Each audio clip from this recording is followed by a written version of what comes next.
What's up, Fruitful investors? This video might be a bit quicker than normal, but it is a very important one, and that is why people, employees, staff, etc. will likely leave you the more successful you get. Now, you would think that the more successful you get in business, the more streamlined you're getting everything, the less likely you would have people leave you as a business is growing, it's doing well, people are fitting in their niche, etc. But that is not the case of what happens and what I'm seeing happen in my business. The more and more successful I get, the bigger I grow, the more people actually want to leave. So let's get right into it and talk about kind of the most common types of people that are going to leave. Number one, we have your contractors. Now, you guys always hear me kind of complain about contractors. As a real estate investor, these are the number one people that are going to screw you the most in your real estate investing business. It's not going to be your lawyers, your realtors, your mortgage broker, your insurance broker, etc. It's going to be the contractors. Now, in this case, I'm not really saying they're going to screw you or take advantage of you. They could, as they always can. In this case, I'm talking about them leaving when you're doing well. And the common thing they're going to say is, hey, I'm doing all the work. So I'm doing it all, etc., etc. You're doing nothing. I'm the one renovating. I'm the one doing the kitchen cabinets, the flooring, and I'm only making whatever carpenters usually make, probably about $3,000 to $5,000 a month net, right? That's a decent wage. But here we are, us real estate investors, we're making $30,000, $50,000, $100,000 on the flips on the back of these contractors, right? Okay, so this is kind of the number one person that's gonna leave the most and just cause you the most grief.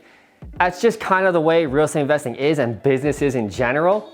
But what I want to just kind of reiterate, what you guys probably already know or will know, the more successful you get is it's not as easy as it looks. And we make it look easy, right?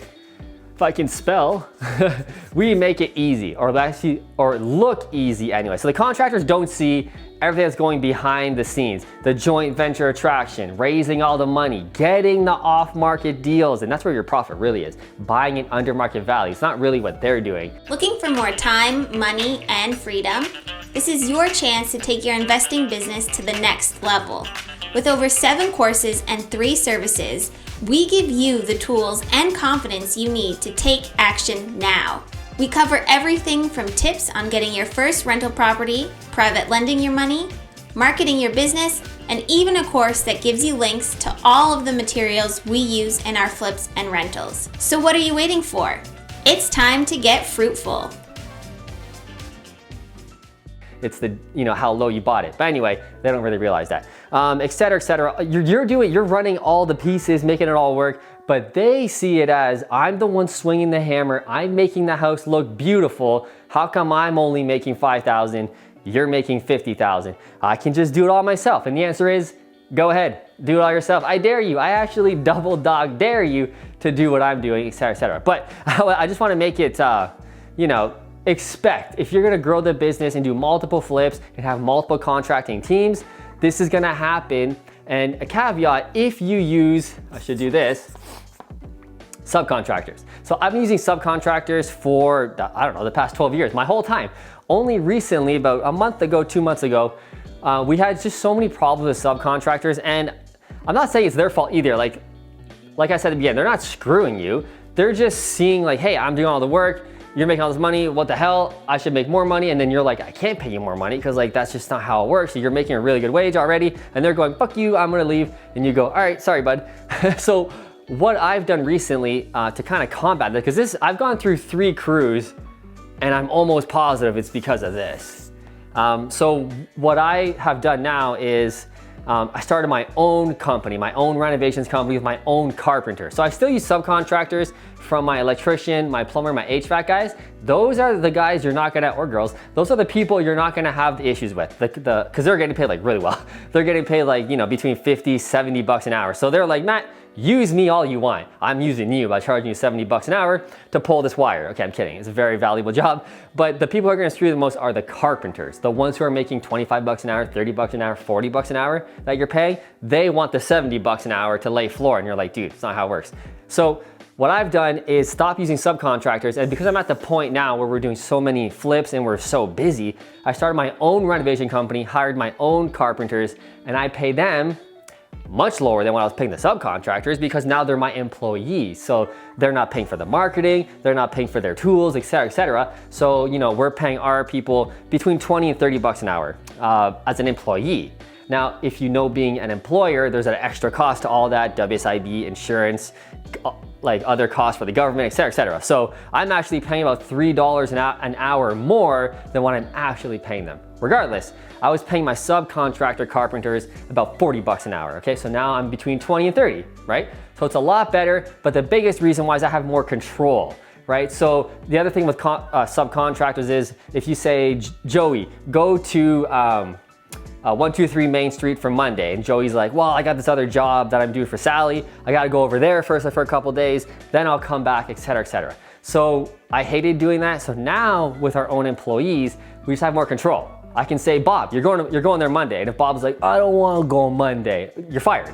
Simple as that, right? If they're not doing the work and they're not working fast enough, you're fired, right? It's just way more control for both of us, right? They have more control understanding that they have work that's being fed to them, and I have more control because I can put guys wherever I want, no excuses. If you have excuses, you're fired, right? So we just have more control over that. So that's what's gonna happen the more successful you get, and what you have to do eventually, in my mind, is start your own company. Now this is the bee's knees. When you're at this point where you have that many projects on the go, dude, it is absolutely amazing and very, very well worth it. I was toying with this idea for the past like year and a half. Should I start my own company? I don't know. I really like the crew I got.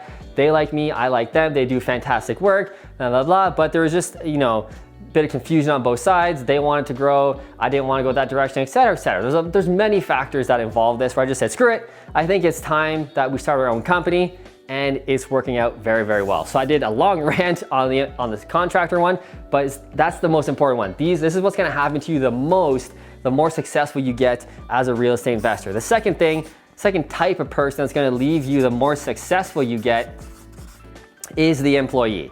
So not as intense as the contractors because they're physically slugging the hammer. I totally get the argument they have. Like logically on a very low level, it makes sense. I'm the one doing all the work, you're making all the money. Yeah, it doesn't really work like that, trust me. There's a billion things behind the scenes you don't see. The employees will do that a little bit, but it's the same kind of thing. Matt, I'm working for you. I'm the one doing the flyers, if you pay them to do flyers. I'm the one doing whatever, answering your emails, and you're the one making $100,000 a month. What the fuck? I should make that too.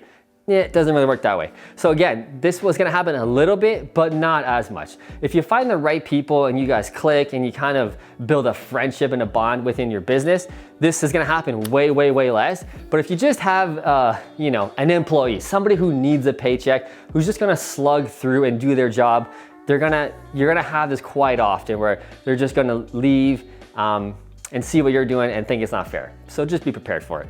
And number three, not surprising, this is gonna happen whether you're very successful or a little successful, but friends and family.